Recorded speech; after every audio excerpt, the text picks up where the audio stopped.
En la 24ª jornada de Liga de hace 5 años, el Sporting volvía al Molinón para enfrentar al Albacete Balompié. Los de Pitu Abelardo sabían lo crucial que era sumar los 3 puntos a caza para meterse de lleno en la lucha por las 2 primeras plazas. Pero los manchegos querían salir del descenso como fuera posible.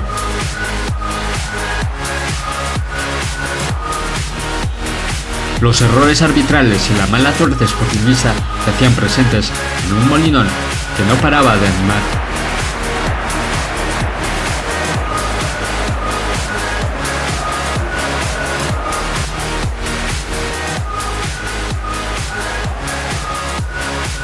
La puerta de Dorronsoro toda la primera parte fue imperforable, a pesar de las ocasiones rojiblancas.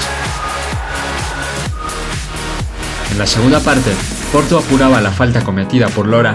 Samu Delgado dentro del área no perdonaba y adelantaba en el marcador al Albacete.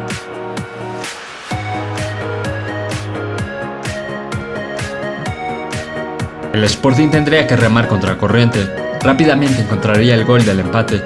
De nuevo Johnny por su banda metía un gran pase para que Carlos Castro llevara en volandas al Molinón.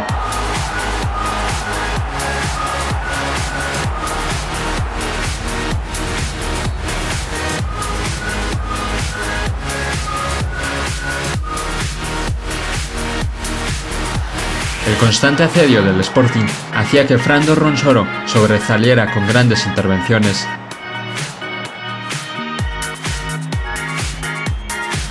Faltando 2 minutos para el 90 surgiría la jugada del gol de la victoria.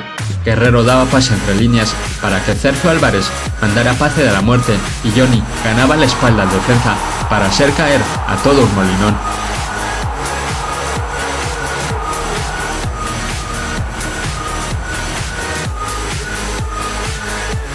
El partido finalizaba y los guajes no podían empezar mejor la segunda vuelta, 3 victorias consecutivas y recuperando la segunda plaza.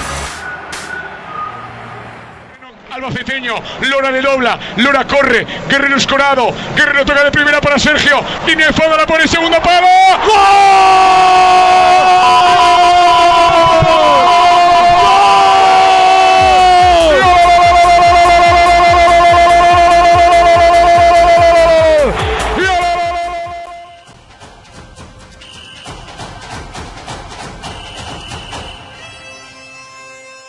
A lo largo de estos vídeos recordaremos jornada por jornada lo que sucedió hace 5 años con el Sporting de los Guajes, en una temporada sufrida, pero con un final más que feliz.